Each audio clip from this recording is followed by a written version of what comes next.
வாரத்தின் முதல் நாளிலே தேவனை ஆவையோடும் உண்மையோடும் கூடி வந்திருக்குதான் உங்கள் யாவருக்கும் ஆண்டவராக இயேசு கிறிஸ்து நாமத்தினாலே வாழ்த்து வர தெரிவித்துக் கொள்கிறேன். முதலாவது ஒரு சிறிய ஜெபத்தோடு இந்த செய்திக்குள்ளாக கடந்து செல்வோம். ஜெயிப்போம்.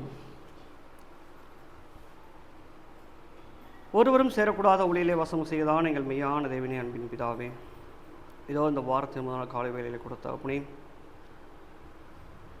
நாங்கள் எங்களுடைய சொந்த எண்ணங்களுக்கு செவி சாய்க்காமல் அப்படியாக உம்முடைய கட்டளை கீழ்ப்படிந்து உம்மை தொழுதும்படி எங்கள் யாவரையும் கூட்டி சேர்த்த மாபெரும் கிருபை காண்பித்த அப்பனே, அப்படியாக இந்த வேலையில் கொடுத்த அப்பனே, நீர் பேசும்படி அழைத்த மோசேவானவர் தன்னிடம் திக்குவாயும் மந்தனாவும் இருக்கிறது என்ற குறைகளை கூறியிருந்த பொழுது தாப்பனே, நீர்தாமே அவரோடு நீ போ, உன் வாயோடு இருந்து நான் பேசுவேன் என்று சொன்ன தேவன் அப்படியாக இந்த நாளிலும் வெளிப்பட்டு அப்படியாக கொடுத்த அப்பனே, வார்த்தையின் மூலியமாய் இவர்களுக்கு எங்கள் யாவருக்கும் நீ வெளிப்படையாக கெஞ்சி மன்றாடிடும் தாப்பனே, நாங்கள் அதை கடைபிடித்து வாழ கிருபை செய்யும் தாப்பனே. அப்படியாக அடியேன் மனத்தை நீரை வெளிப்பட வேண்டுமாய் இந்த சிறிய ஜெபத்தை எல்லாம் ஆண்டவர் இயேசு கிறிஸ்து நாமத்தில் எடுக்கிறோம் நல்ல பிதாவே, ஆமென். நான் இந்த வசனம் சொன்னேன்னா ஊழியர் இந்த ஒரு வருஷம் போதுமா 4 வாட்டி கன்ஃபார்ம் ஆகிட்டார். இப்போ அதை படிக்கணுமான்னு கேட்டார். வசன பற்றி எதாவது பெருசாக இருக்குமான்னு எதிர்பார்த்தாங்க. ஏன்னா பிசாசானவன் ஒரு கர்ஜிக்க சிங்கம் போல இருக்கிறான், வெள்ளைங்கியை அணிஞ்சிட்டு வருவான். இந்த மாதிரி ஒரு ஆக்ரோஷமாக சொல்லப்பட்ட விஷயங்கள் எல்லாத்தையும் நம்ம இப்போ தெரிஞ்சுக்கிறோம், அதை புரிஞ்சுக்கிறோம், அது ஈஸியாக ஒரு விலகி போகிறோம். ஆனால் இந்த வசன பகுதி ஏன் தேவைன்னா, இடம் கொடுக்கறது. இது ஒரு சாஃப்ட் கார்னர். நம்ம அது பிசாசானுடைய கிரியை, பிசாசானுடைய சிந்தை அப்படிங்கிறதே தெரியாமல் ஒரு சின்னதாக கொடுக்குற இடம், அதுதான் பெரிய பெரிய பாவங்களுக்கு வழிவகுக்கும். அதனால் இந்த செய்தியோடு அந்த கருத்துக்களை நாம் பார்ப்போம். அதுக்கு முன்பதாக 2 வாரத்துக்கு முன்னாடியே எனக்கு செய்தி கொடுக்கும்படி ஊழியர் அவர் சொல்லியிருந்தார். நான் வேலை நிமித்தமாக கொடுக்க முடியாது, 2 வாரம் அப்படி தள்ளி போயிடுச்சு. ஆனால் வசனம் என்ன சொல்லுதுன்னா, ஒரு வசனம் எனக்காகவே அந்த வசனத்தை வாசிச்சுட்டு இந்த செய்திக்குள்ள கடந்து செல்வோம். 2 தீமோத்தேயு 4 அதிகாரம் 2 வசனம். 2 தீமோத்தேயு 4:2. சமயம் வாய்த்தாலும் வாய்க்காவிட்டாலும் ஜாக்கிரதையாய் திருவசனத்தை பிரசங்கம் பண்ணு, எல்லா நீடிய சாந்தத்தோடும் உபதேசத்தோடும் கண்டனம் பண்ணி கடிந்து கொண்டு புத்தி சொல்லு.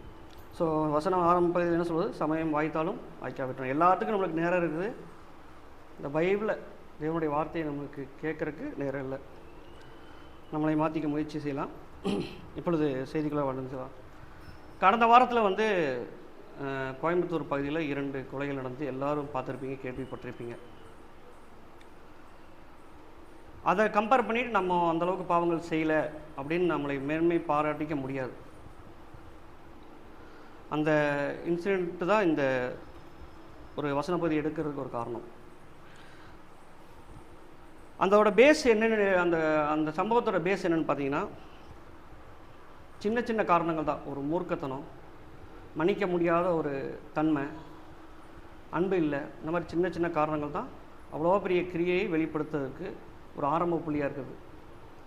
அப்போது குழந்தைகள் பிறக்கும் பொழுது எல்லாமே தெரிஞ்சு பிறக்கிறாங்களா? வசனம் என்ன சொல்லுது? குழந்தையின் மனதிலே மனிதனம் ஒட்டி இருக்கும். அதை நம்ம தான் பிரம்பை கொண்டு எடுக்கணும். அதை எடுக்காமன்றது யாரோட தவறு? தேவன் நம்மளுக்கு சொல்லி கொடுத்துருக்காரு. நம்ம அதை அவங்கக்கிட்டேருந்து வாங்கணும்னா பெற்றோர்களாகிய ஒவ்வொருவரும், நான் பெற்றோரை இப்போன்ட்டு இல்லை, நம்ம ஒரு கட்டத்தில் பெற்றோர்கள் ஆகும். அப்போ எல்லோரும் தன்னைத்தானே என்ன பார்க்க வேண்டியது அவசியமாக இருக்குன்னா, அந்த குழந்தைகள் எங்கேருந்து கற்றுக்குவாங்க? முதலாவது பெற்றோர்கள் இடத்துல கற்றுக்குவாங்க, அதுக்கப்புறம் தான் சமுதாயத்தில், 2வது தான் சமுதாயம். ஃபஸ்ட்டு எங்கன்னா பெற்றோர்கள் இடத்துல.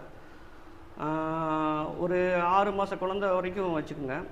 ஃபஸ்ட்டு எக்ஸ்ப்ரெஷன் சொல்லுவாங்க, அந்த ஒரு ஃபீலிங் எக்ஸ்ப்ரெஷன்லாம். அது ஒரு நெருப்பை பார்க்குறோமோ, ஒரு தண்ணியை பார்க்குறோமோ, எதை பார்க்குறனாலும் அதுக்கு என்ன ரியாக்ட் பண்ணணும்னு தெரியாது. அது யாரை பார்க்கும்? அப்பாவுடைய முகத்தையும் அம்மாவுடைய முகத்தையும் தான் பார்க்கும்.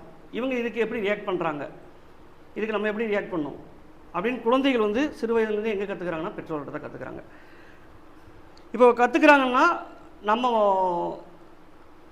எப்படி நடக்கணும், அதுக்கு இந்த பாடம் அப்படி தான். அதோட ஃபஸ்ட்டு கொஸ்டின் என்னென்னு பார்த்தா, அது எங்கே கற்றுக்குறாங்க குழந்தைங்க? பெற்றோர் இடத்துல. ஸோ நம்ம இடத்துல நம்மளுடைய பிள்ளைகள் என்ன கற்றுக்கிட்டு இருக்கிறாங்க, எந்தமான கிரியையை நம்ம வெளிப்படுத்துகிறோம், அது எந்தமான கிரியைகள் அவங்க கற்றுக்குறாங்க அப்படிங்கிற சிந்திச்சு பார்க்கணும். அதில் முதலாவது காரியம் வந்து ஒரு வசனத்தை வாசிப்போம். நீதிமொழி 22ஆம் அதிகாரம் வசனம் 6. நீதிமொழியில் 22ஆம் அதிகாரம் வசனம் 6.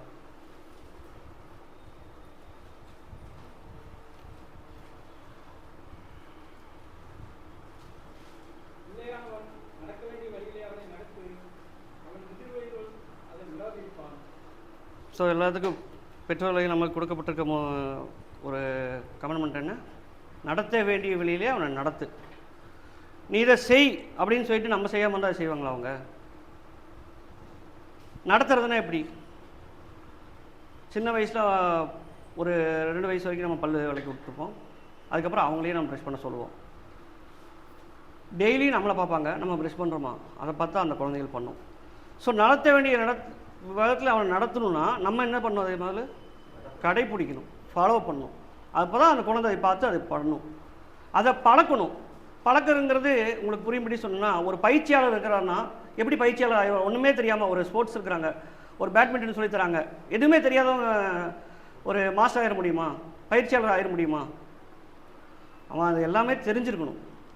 அப்போ நம்ம கற்றுக் கொடுக்கணும்னா நம்ம முதல்ல என்ன பண்ணணும்? தெரிஞ்சிருக்கணும், அதன்படி நடக்கணும். அதை பார்த்து தான் அவங்க குழந்தைகள் நம்ம கற்றுக் கொடுக்க முடியும். நடத்துறது எப்படி? சும்மா ஒரு வார்த்தை சொல்லிட்டா முடிஞ்சுதா? காது வரைக்கும் எட்டிட்டா போதுமா? இருதயத்துக்கு போகணும்ல. அந்த இருதயத்துக்கு எப்போ போகும்? நம்ம நடந்து காமிச்சு நம்மளை பார்த்து அந்த குழந்தைகள் பழகும் பொழுது, அது ஒவ்வொரு பழக்கமாக ஏற்படுத்தும் பொழுது தான் அவனை அந்த வழியில் நடத்த முடியும். சும்மா வார்த்தையினால் நம்ம என்ன சொல்கிறோம்? வேதாகம் வந்து இப்படி நடத்த வேண்டிய வழியில் நடத்துங்குது. ஆனால் நம்ம என்ன சொல்கிறோம்? அப்பாவை போல இருக்காதப்பா, நீ நல்ல பையனாரு. அந்த அளவு ஸ்டேட்மெண்ட் தான் நம்ம வாயில் வருது. ஏன்னா நம்ம சொல்ல முடியாது அந்த ஸ்டேட்மெண்ட்டை, இன்றைக்கி வரைக்கும் சொல்ல முடியல. அடுத்த வசனம் நான் முன்னாடியே சொன்ன வசனம் தான். நீதிமொழி 22ஆம் அதிகாரம் வசனம் 15. நீதிமொழி 22 வசனம் 15. பிள்ளையின் நெஞ்சில் மதியீனம் ஒட்டி இருக்கும், அதை தண்டனையின் பிரம்பு அவனை விட்டு அகற்றும். ஸோ அது முன்னாடி சொன்ன மாதிரி தான் குழந்தைகளுக்கு வந்து அது மதியம் ஒட்டி இருக்கும் ஆட்டோமேட்டிக்காக. ஏன்னா அங்கே வளர்றது எங்கே? இந்த உலகத்தில் தான் வாழ்கிறாங்க, எல்லாத்தையும் பார்க்குறாங்க. அது ஆட்டோமேட்டிக்காக அதை லேர்ன் பண்ண ஆரம்பிப்பாங்க. ஆனால் அதை வந்து திருத்த வேண்டியது யாரோட பொறுப்பு? பெற்றோர்கள், நம்மளோட பொறுப்பு. ஸோ இந்த காரியத்தில் இது மேலோட்டமாக சின்ன வசனம் வாசித்து போகிறோம். அதே மாதிரி இது நம்ம நடக்கணும்னு சொல்லிடுறோம். எந்தெந்த வயதில் நம்மளே யோசித்து பார்க்கணும். நம்ம பேசுகிற வார்த்தைகள், நம்ம கோவப்படும் பொழுது எப்படி நம்ம அந்த கோவத்தை வெளிக்காட்டுறோம். இந்த மாதிரி சின்ன சின்ன காரியங்கள் தான். நம்ம மற்றவங்களுக்கு, பெரியவங்களுக்கு எப்படி மரியாதை கொடுக்குறோம், அதே போல் சத்தியத்தின் அடிப்படையில் நம்ம பேசுகிறோம், அதன்படி செய்கிறோமா? 3 வேளை எந்திரிச்சு முஸ்லீம் 5 வேளை தொழுகிற மாதிரி நான் 3 வேளை ப்ரேயர் பண்ணிடுறேன், பைபிள் எடுத்து காலைல ஒரு 2 மணி நேரம் படிச்சிட்றப்பா. இதெல்லாம் பார்த்தா மட்டும் குழந்தைகள் மாறிடுமா? நம்மளுடைய கிரியை என்ன? நம்ம சின்ன சின்ன விஷயங்கள், ப்ரே பண்ணுறது, பைபிள் படிக்கிறது, எல்லாத்தையும் அவங்க பார்த்துட்ருக்காங்க. ஸோ நம்மளோட கிரியை நம்ம என்ன மாதிரி வெளிப்படுத்துகிறோம்? ஒரு சரியான வழியை காட்டுறது ஒரு பயிற்சியாளரோட முக்கிய விஷயம். அந்த பயிற்சி வேணும். சரியான எதிர்காலம் தான் அந்த குழந்தைகளுக்கு அமையும். பெற்றோரை நம்மன்ட்டில் எல்லாருமே பெற்றோர் ஆக போகிறதுனால இந்த காரியத்தை நினைவு கூற வேண்டிய அவசியமாக இருக்குது. 1 கொரிந்தியர் 11ஆம் அதிகாரம் வசனம் 1.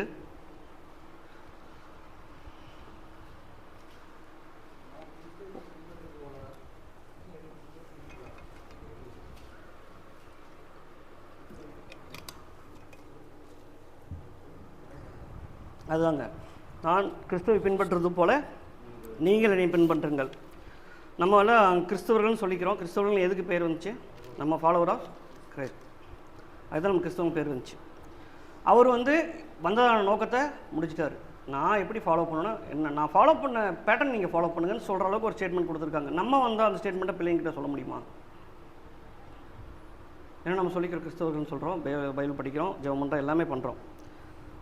அவர் சொன்ன ஸ்டேட்மெண்ட்டை நம்மளோட பிள்ளைங்கிட்ட சொல்ல முடியுமா? அந்த ஸ்டேட்மெண்ட்டை நான் இயேசுவை ஃபாலோ பண்ணுற மாதிரி என்னை ஃபாலோ பண்ணப்பா. அப்போ நம்ம நிதானித்து பார்க்கணும், என்னென்ன காரியங்கள் நம்மளுக்குள்ளாக இருக்குது. தேவையில்லாத காரியங்கள், தேவன் சொன்ன தேவையில்லாத காரியங்கள்லாம் நம்மளுக்கு என்னென்ன விதமாக இருக்குன்ட்டு. இந்த வசனம் எப்படின்னா, இந்த வசனத்துக்குள்ளாக இப்போ வருவோம். இப்போ மேலோட்டமாக அந்த காரியங்கள்லாம் நம்மளுக்கு புரிஞ்சுது. நம்ம என்ன நினச்சிக்கிறோன்னா, பெரிய பெரிய பாவங்கள் தான் பாவம் அப்படின்னு நினச்சிக்கிறோம். நம்ம செய்ய ஒரு சின்னதாக ஒரு இடம் கொடுக்குறோம் பிசாசுக்கு. சின்ன கதவு தான் அது. அது எங்கே கொண்டு போய் விடுங்கிறது இதுக்கப்புறம் பார்ப்போம். இதுக்கு நான் வச்சுருக்க தலைப்பு சிறிய கதவு பெரிய பாவம். சின்னதாக தான் இடம் கொடுப்போம் நம்ம. அது எப்படின்னு பார்ப்போம். எபேசியர் 4:27 படித்தோம். இப்போ 26-27 படிங்க. எபேசியர் 4:26-27.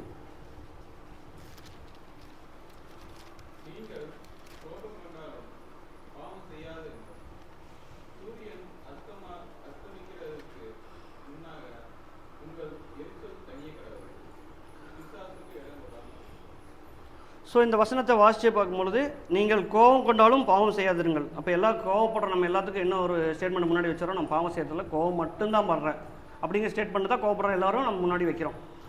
அந்த வசன பகுதி முடிஞ்சதுக்கப்புறம் அதுக்கு அடுத்த வசனம் தான் சொல்கிறாங்க, பிசாசுக்கு இடம் கொடாமல். இந்த கோவங்கிற சின்னதாக நம்மளுக்கு தெரிகிற காரியம் தான் பிசாசுக்கு இடம் கொடுக்குறது. இது எப்படி அப்படிங்கிற உதாரணத்தோடு பார்ப்போம்.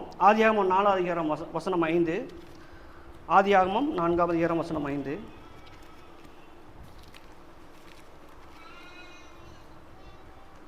காயினையும் அவன் காணிக்கையையும் அவர் அங்கீகரிக்கவில்லை. அப்பொழுது காயினுக்கு மிகவும் எரிச்சல் உண்டாகி அவன் முகநாடி வேறுபட்டது. ஸோ அப்போ வந்து ஒருத்தரோட காணிக்கை அங்கீகரிச்சார், ஒருத்தரோட காணிக்கை அங்கீகரிக்கல. ஃபஸ்ட்டு அவனுக்கு என்ன ஏற்பட்டுச்சு? அவனுக்கு வந்து ஒரு எரிச்சல் உண்டாயிற்று, முகநாடி வேறுபட்டது. அப்படியே இன்னும் 2 வசனங்கள், 7ஆம் வசனம் 8ஆம் வசனத்தை படிங்க. நீ நன்மை செய்தால் மேன்மை இல்லையோ? நீ நன்மை செய்யாது இருந்தால் பாவம் வாசப்படியில் படுத்திருக்கும். அவன் ஆசை உன்னை பற்றி இருக்கும். நீ அவனை ஆண்டு கொள்ளுவாய் என்றார். காயின் தன் சகோதரனாகிய ஆபேலோடு பேசினான். அவர்கள் வயல்வெளியில் இருக்கும் சமயத்தில் காயின் தன் சகோதரனாகிய ஆபேலுக்கு விரோதமாக எழும்பி அவனை கொலை செய்தார். ஸோ 3 வருஷத்தில் அந்த கோபத்தோட அதோட எக்ஸ்ட்ரீமாக 3ஆவது வருஷத்துலேயே முடிஞ்சிருச்சு. கோவம் தான் ஃபஸ்ட்டு அவனுக்கு எரிச்சல் உண்டாச்சு, சின்னதாக ஒரு எரிச்சல் தான். கோவம் தனியாக வராது, கோவத்தோடு நம்ம பின்னாடி பார்ப்போம். கோவம் வந்து ஒரு பண்டில் ஆஃப் பேக்கேஜாக தான் வரும். கோவங்கிறது நம்ம சிம்பிளாக ஒன்றா நினச்சிக்கிறோம், அது பண்டில் ஆஃப் பேக்கேஜ் மொத்தமாக தான் வரும். அதில் ஒன்று தான் எரிச்சல். ஸோ அந்த எரிச்சல் உண்டாச்சு 5ஆவது வசனத்தில். 6ஆம் வசனம் 7ஆம் வசனத்தில் தேவன் வந்து அது வேண்டாப்பா, உனக்கு அந்த கோவம் வேண்டாம், எரிச்சல் வேண்டான்னு சொல்கிறாரு. ஏன்னா அதோட விளைவு பாவத்தில் நம்மளை நிறுத்திடணும் அவருக்கு தெரியும். ஆனால் இங்கே என்ன நடந்துருச்சு? பாவம் நடந்துருச்சு, கொலை செஞ்சாச்சு. இங்கே தான் ஆரம்பிக்கும் கோபம், எரிச்சல். இந்த மாதிரி சின்ன விஷயமாக தான் நமக்கு தெரியும், அதை எங்கே கொண்டு போய் விட்டுருணும்? பாவத்தில் கொண்டு விட்டுருணும். குழந்தைங்க அது சின்ன வயசுலேருந்து அது மதியம் ஒட்டி இருக்கிற இடத்துல எடுக்க வேண்டியது நம்மளோட பொறுப்பு. இப்பொழுது கலாத்தியர் 5ஆம் அதிகாரம் வசனம் 19, 20, 21 வாசிப்போம். கலாத்தியர் 5 வசனம் 19, 20, 21.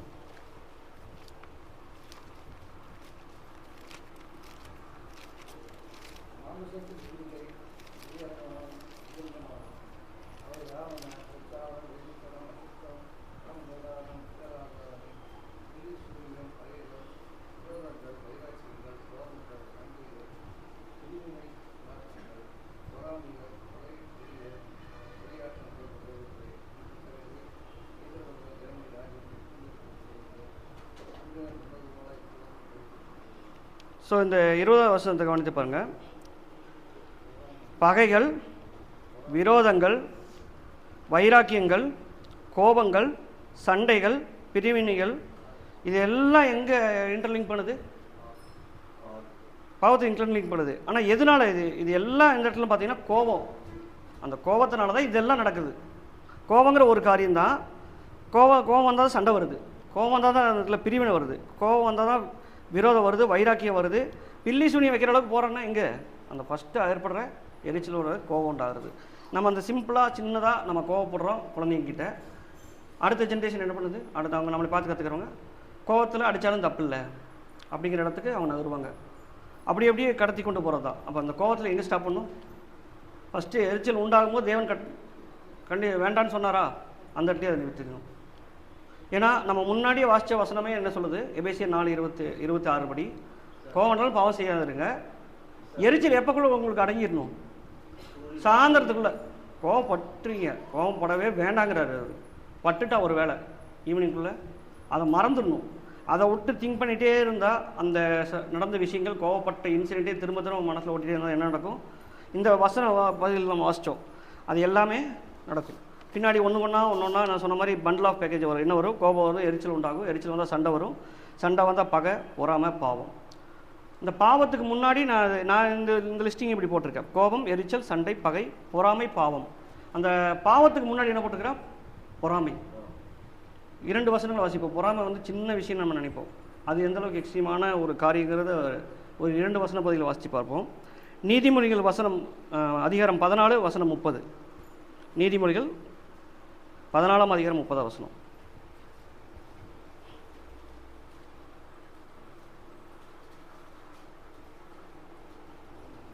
அவன் மாறுபாடானவைகளை யோசிக்கும்படி தன் கண்களை மூடி.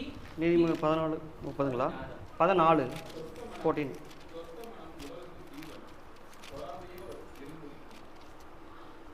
பொறாமை பற்றி என்ன சொல்லியிருக்குங்க? எலும்புருக்கி நோய் வெளியிருந்து பார்த்தா தெரியுங்களா? பார்த்துருக்கீங்களா நீங்கள்? லெப்ரோஸ் இந்த பேஷண்ட்லாம் போய் ஹோமில் பார்த்துருக்கீங்களா? வெளியிருந்து பார்த்தா எல்லாமே கவர்டாக பேக்கடாக கொஞ்சம் விரல்கள் சுருங்கி இருந்தாலும் அது புண்ணு மாதிரி அந்த மாதிரிலாம் இருக்காது. வெளியே முழுசாக ஸ்கின்னு கவர் ஆன மாதிரி தான் எல்லாமே இருக்கும். ஆனால் உள்ளே என்ன ஆகிட்டுருக்கும்? ஒவ்வொன்றா அரிச்சிட்ருக்கும். பொறாமை நம்ம கோவம் வந்தால் அந்த பொறாமை வரும். பொறாமை வந்தால் எந்த இடத்துக்கு நம்ம நகருவோம்னா வெளியிருந்து பார்க்கும்போது நம்மளுக்கு தெரியவே தெரியாது. அந்த எலும்பு மாதிரி வெளியிருந்து நம்மளை பார்க்கும்போது அந்த பொறாமை நம்மளுக்கு இருக்குன்னு தெரியாது. உள்ளே அது வேலை செஞ்சுட்டே இருக்கும். அந்த வேலை செஞ்சு அடுத்த காரியம் தான் எங்கே போய்விடும்? பாவத்தில் கொண்டு போய் விட்டுரும். இன்னொரு வசன பகுதி நீதிமொழிகள் 27ஆம் அதிகாரம் வசனம் 4. நீதிமொழிகள் 27ஆம் அதிகாரம் வசனம் 4.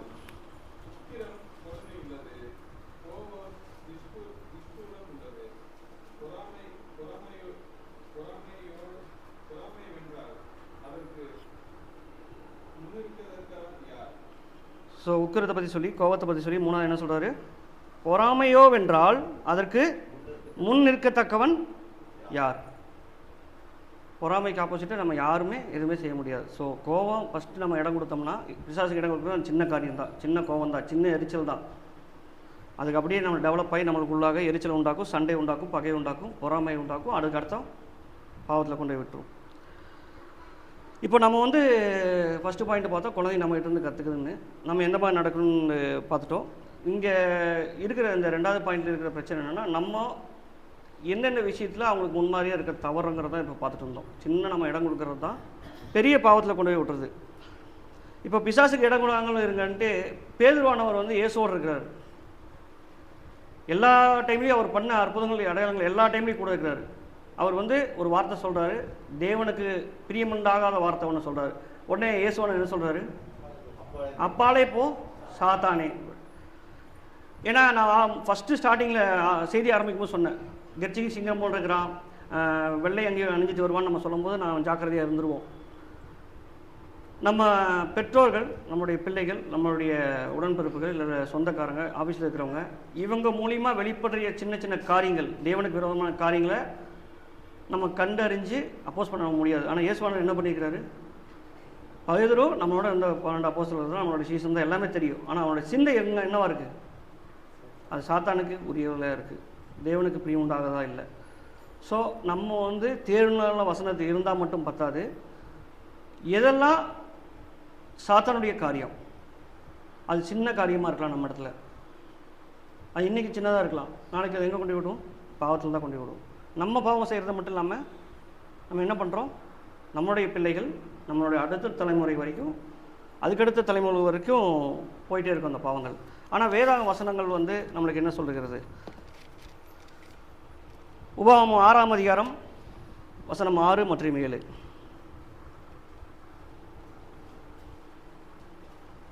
இன்று நான் உனக்கு கட்டளையிடுகிற இந்த வார்த்தைகள் உன் இருதயத்தில் இருக்க கடவுது.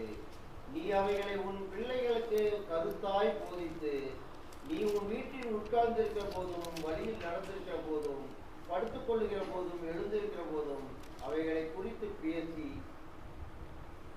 போதுமானது. இப்போ ஃபஸ்ட்டு வந்து நம்மளை பார்த்தா அந்த பிள்ளைக்கு கற்றுக்கணும்னு பார்த்தோம். நம்ம அதுக்கு என்னென்ன காரியங்கள் தெரிஞ்சுட்டு பிசாசுக்கு இடம் கொடுக்காம இருக்கணுங்கிறத பார்த்தோம். அதுக்கு அடுத்த காரியம் இதெல்லாம் வேண்டாங்கன்னு சொல்லியாச்சு. என்ன பண்ணணுங்கிறது அடுத்து இருக்குல்ல, நம்ம என்ன குழந்தைங்களுக்கு கற்றுக் கொடுக்குறோம்? இன்று நான் உனக்கு கட்டளையிடுகிற இந்த வார்த்தைகள் உன் இருதயத்தில் இருக்க கடவுது. அதை நம்ம சரி நம்ம ஏற்றுக்கிட்டு இத்தனை வருஷம் சர்ச்சுக்கு வரோம், இருதயத்தில் வச்சுட்டோம், எல்லாம் ஓகே, அவருடைய வார்த்தையை நம்ம கைப்பிடிக்கிறோம். நீ அவைகளை உன் பிள்ளைகளுக்கு கருத்தாய் போதித்து, நீ வீட்டில் உட்கார்ந்திருக்கிற போதும், வழியில் நடக்கிற போதும், படுத்துக் கொள்கிற போதும், எழுந்திருக்கிற போதும். குழந்தைங்க இப்போ வந்து நம்ம என்ன பண்ணுறோன்னா, வீட்டுக்கு பார்க்க வரவங்ககிட்ட நம்ம என்ன சொல்கிறோன்னா, ஃபோனை குழந்தைங்கிட்ட வாங்காதீங்க, என் குழந்தை கோவப்படும். அந்த குழந்தைங்களுக்கு யார் போதிக்கிறது? அந்த குழந்தை ஃபோன் வேணும், 2 மணி நேரம் வேணும் அடம் பிடிக்கிறது ஓகே. ஃபஸ்ட்டு அது 10 நிமிஷம் பார்க்கும்பொழுது யார் தடுக்கல? நம்ம தான். அது 1/4 மணி நேரம் ஆச்சு, 1/2 மணி நேரம் ஆச்சு, 2 மணி நேரம் ஆச்சு. இப்போ நம்ம பெரியவங்களாக இருந்துட்டு நம்ம என்ன சொல்கிறோம்? குழந்தை இப்படி தான், குழந்தை அப்படி பழகிருச்சுங்க விடுங்க அப்படின்னு. ஆனால் எதை குறித்து பேச சொல்லுது? நம்ம கேட்ட தேவனுடைய வார்த்தைகளை உட்கார்ந்துருக்கும் பொழுது, எழுதுக்கும் பொழுது, வழியில் நடக்கும் பொழுது, இப்படியெல்லாம் நம்ம பேசி பேசி பேசி அந்த குழந்தைங்களுக்கு சொல்லியிருந்தால் அந்த குழந்தைங்களுக்கு என்ன கிரியை வெளிப்படும்? கோபமான கிரியை வெளிப்படுமா? எரிச்சல் உண்டாகுமா? சின்ன சின்ன காரியங்கள் கூட அந்த குழந்தைகள் இடத்துல ஏற்படாது. இந்த மாதிரி வழியில் நடக்கிற போதும் எல்லா டைமும் ஸ்கூலுக்கு போயிட்டு வராங்க ஓகே, வேலைக்கு போயிட்டு வராங்க ஓகே, வீட்டில் இருக்கிற நேரத்தில் அந்த நேரத்தில் தேவனுடைய வார்த்தைகளை குறித்து பேசணும், போதிக்கணும். நம்ம ஃபஸ்ட் நடக்கணும், 2வது அவங்களுக்கு அதை போதிக்கணும். சங்கீதம் 78ஆம் அதிகாரம் வசனம் 5 முதல் 7 வரை வாசிப்போம்.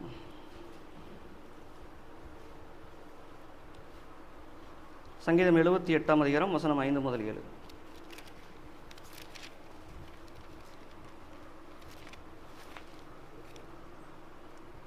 அவர் தம்முடைய கோபத்துக்கு வழி திறந்து அவர்கள் ஆத்துமாவை மரணத்துக்கு விலக்கி காவாமல் அவர்கள் ஜீவனை கொள்ளை நோய்க்கு ஒப்பு கொடுத்தார். எந்த வசனங்களா?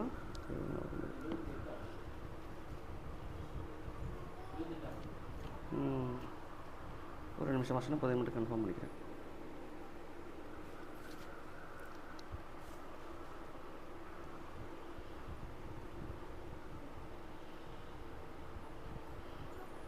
அதுக்கு முன்பாக இன்னும் 2 வசன பதிவு சொல்கிறேன், அதை வாச்சிருங்க. அதுக்கப்புறம் நான் அதுக்கு கண்டுபிடிச்சிட்றேன். ஒன்று வந்து 2 தீமோத்தேயு 1ஆம் அதிகாரம் வசனம் 5.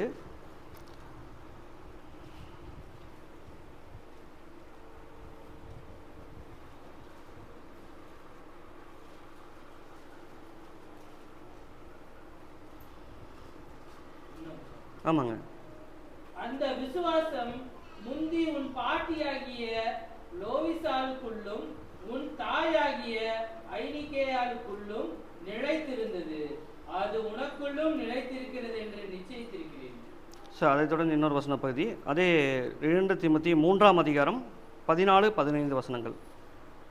நீ கற்று நிச்சயித்துக் கொண்டவைகளில் நிலைத்திரு, அவைகளை இன்னாரிடத்தில் கற்றாய் என்று நீ அறிந்திருக்கிறது அல்லாமல் கிறிஸ்து இயேசுவை பற்றும் விசுவாசத்தினாலே உன்னை ரட்சிப்புக்கேற்ற ஞானமுள்ளவனாக தக்க பரிசுத்த வேத எழுத்துக்களை நீ சிறுவயது முதல் அறிந்தவன் என்று உனக்கு தெரியும். ஓகேங்க. அந்த சங்கீதம் 78:5-38ங்களா?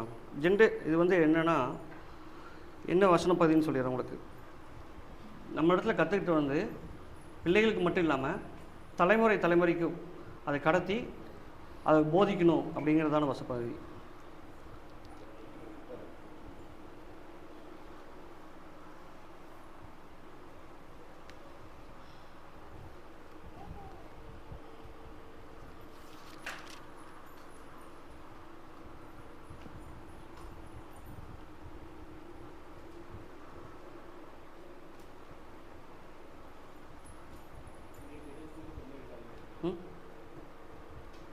படிங்க. அவர் யாக்கோபிலே சாட்சியை ஏற்படுத்தி இஸ்ரவேலிலே வேதத்தை ஸ்தாபித்து அவைகளை தங்கள் பிள்ளைகளுக்கு அறிவிக்கும்படி நம்முடைய பிதாக்களுக்கு கட்டளையிட்டார். இனி பிறக்கும் பிள்ளைகளாகிய பின் சந்ததியார் அதை அறிந்து கொண்டு அவர்கள் எழும்பி தங்கள் பிள்ளைகளுக்கும் அவைகளை சொல்லும்படி. நான் 5 முதல் 7 வரைக்கும் தான் சொன்னேன். நீங்கள் 7 படிச்சோன்னா அதில் மட்டும் தான் கண்டுச்சு. அதுக்கப்புறம் தான் பார்த்துட்டே இருக்கிறேன், அதுக்கு முன்னாடி பார்க்கல. 5 முதல் 7 தான் சொல்லியிருந்தேன். ஸோ அவர் யாக்கோபிலே சாட்சியை ஏற்படுத்தி இஸ்ரவேலிலே வேதத்தை ஸ்தாபித்து அவர்களை தங்கள் பிள்ளைகளுக்கு அறிவிக்கும்படி நம்முடைய பிதாக்களுக்கு கட்டளையிட்டார். முன்னாடி நம்மளுக்கு தேவனுடைய செய்தி ஒருத்தர் கேட்டு நம்மளுக்கு அதை சொன்னாங்க. நம்ம இன்றைக்கி இயேசுவை அறிஞ்சிட்டு அவர் எப்படி வாழ்ந்தாருன்னு இந்த வேதாந்தத்தின் மூலிமா கற்றுக்கிட்டு அவரை ஃபாலோ பண்ணி பவுல் எப்படி இருந்தாருன்னு இந்த வேதாந்தத்தில் கற்றுக்கிட்டு நம்ம அதை ஃபாலோ பண்ணி வரோம். அவங்க நம்மளுக்கு சொன்னதுனால தான் நம்ம இப்போ தெரிஞ்சுது. ஸோ பிதாக்களுக்கு கட்டளையிட்டது அவங்க அதை சரியாக செஞ்சதுனால தான் இன்றைக்கி வரைக்கும் சத்தியம் நம்ம கையில் வந்து சேர்ந்துச்சு. நம்ம அதை ஃபாலோ பண்ணுறோம். இனி பிரிக்கும் பிள்ளைகளாகிய பின் சந்தை யார் அறிந்து கொண்டு அவர்கள் எழும்பி தங்கள் பிள்ளைகளுக்கு அவைகளை சொல்லும் படிக்கும் தேவன் மேல் அவர்கள் தங்கள் நம்பிக்கையை வைத்து தேவனுடைய செயல்களை மறவாமல். ஸோ இதை எப்படி கடத்தி கொண்டு போகணும்? நம்மளுடைய பிள்ளைகளுக்கு நம்ம கருத்து கொடுக்கறதுனால அந்த ஒரு ஜென்ரேஷனோட முடிய போகிறதில்ல, நம்மளோட அந்த பாவம் முடிய போகிறதில்ல. அடுத்த தலைமுறைகள் இந்த நம்ம என்ன சொல்லித்தரமோ, இன்றைக்கி நம்ம என்ன டீச் பண்ணுறோமோ, அந்த சின்ன விஷயம் நம்ம இன்றைக்கி விடுறது, நம்ம குழந்தை வேணால் கோவம் மட்டும் தான் படுது, நம்ம சந்தோஷப்பட்டுக்கலாம். அந்த குழந்தையை பார்த்து அந்த குழந்தை பெரியாகி அதோட குழந்தைகள் என்ன பண்ணும், அந்த கோவத்துலேருந்து அடுத்த கட்ட மூர்க்கத்துக்கு போகும். நான் இன்றைக்கி நடக்க ஒரு நாள் ப்ராசஸ் இல்லை, இது தலைமுறையாக. நீங்கள் இன்றைக்கி வந்து சின்ன விஷயம் உங்கள் குழந்தைகிட்ட விட்டுறது, நம்மக்கிட்ட விடுறது குழந்தைங்கிட்ட 2 மடங்கு ஆகும். குழந்தைங்கிட்ட சின்ன விஷயம் விட்டுறது அடுத்த தலைமுறைக்கு எப்படியே போயிட்டே இருக்கும். ஸோ வேதாகமம் அப்படி சொல்ல. அதே மாதிரி புதிய ஏற்பாடில் 2 வசனம் பதிவு படித்தோம். அந்த தீமோத்தேயு அந்தளவுக்கு ஒரு ப்ரீச் பண்ணார், முன்னாடி எல்லாத்துக்கும் போதிக்கிறாருன்னா யார்கிட்ட கற்றுக்கிட்டாரு? பாட்டிகிட்டும் அம்மாகிட்டையும் இருந்தார். 2 ஜென்ரேஷன் கற்றுக் கொடுத்ததுனால தான் அவர் வந்து மித்தவங்களுக்கு அந்த வார்த்தைகளை தெளிவாக சொல்ல முடிஞ்சது, அவர் அதை ஃபாலோ பண்ண முடிஞ்சது. ஃபஸ்ட்டு அவர் ஃபாலோ பண்ணார், அடுத்தது சொல்லி கொடுத்தாரு. அதே போல் அடுத்த கேள்வி ஒன்று வரும் நம்மளுக்கு, எப்போ இருந்து அப்படிங்கிற மாதிரி நம்ம குழந்தைகளை எப்போ இருந்து வேர்த்து சொல்லித்தரது. அதுதான் நம்ம 14-15 வசனம் படித்தோம். மறுபடியும் படிங்க, 2 தீமோத்தேயு 3ஆம் அதிகாரம் 14-15. நீ கற்று நிச்சயித்துக் கொண்டவைகளில், ஆமாம் அதே தாங்க, கற்று நிச்சயித்துக் கொண்டவைகளில் நிலைத்திரு, அவைகளை இன்னாரிடத்தில் கற்றாய் என்று நீ அறிந்திருக்கிறதும் அல்லாமல் கிறிஸ்து இயேசுவை பற்றும் விசுவாசத்தினாலே உன்னை ரட்சிப்புக்கேற்ற ஞானம் உள்ளவனாகத்தக்க பரிசுத்த வேத எழுத்துக்களை நீ சிறு வயது முதல் அறிந்தவன் என்று உனக்கு தெரியும். ஸோ எப்போ டீச் பண்ண ஆரம்பிச்சிட்டாங்க 2 பேருமே? சிறு வயது முதல். நம்ம என்ன சொல்லி தந்துட்டுருக்குறோம்? ஏபிசிடி சொல்லித்தரலாம் தப்பில்லை, ரைம் சொல்லித்தரலாம் தப்பில்லை. வேதாமத்துலேருந்து ஒரு வசனம் சொல்லித்தரக்கு டைம் இருக்கா? நம்மளுக்கு இல்லை. ஏன் அதில் என்ன தவறு? அந்த குழந்தை இப்போ இருந்தே, நான் 3 வயசுலேயே இப்போ கிண்டர் ஸ்கூல் அனுப்பிடுறாங்கன்னு நினைக்கிறேன். 4 வயசில் ஸ்கூலுக்கு அனுப்பியாச்சு. அதை நம்ம கட்டாயப்படுத்தி பண்ண முடியுது. ஆனால் வசனத்துக்கு இன்னும் கொஞ்சம் டைம் ஆகட்டும், என் குழந்தை கொஞ்சம் வளரட்டும் நம்ம நினைக்கிறது. இந்த கேள்வி நம்ம இந்த தவறை பண்ணுறோமா இல்லையா? உலகத்துக்குரிய காரியங்கள் நம்ம முழுக்க இம்பார்ட்டன்ஸ். ஒரு பெர்சன்டேஜ் ஒரு 70-30 இருந்தாலும் பரவாயில்ல, 100 0 அப்படி தான் வச்சுக்கிறோம். நம்ம இயேசுவை பின்பற்றுறோம், கிறிஸ்தவர்கள் சொல்லிக்கிறோம் மாதிரி தட்டி, நம்மளும் அதை பண்ணுறதில்ல, பிள்ளைகளையும் அந்த வழியில் நடத்துறதில்ல. அந்த பொறுப்பு நாளைக்கு தேவன் வந்து நம்ம செஞ்ச பாவத்துக்காக மட்டும் கேள்வி போக போகிறதில்ல. கொடுத்துக்கிற கட்டளை என்ன? அடுத்தடுத்த தலைமுறைகள் இந்த வார்த்தையை போய் சேரணும். அப்போ நம்ம அதை ஃபாலோ பண்ணணும். முதலாவது சின்ன காரியங்கள் நம்ம இடத்துலேருந்து திருத்திக்கணும். அதே போல் அடுத்து வந்து என்ன போதிக்கிறது? எபேசியர் 6ஆம் அதிகாரம் வசனம் 4.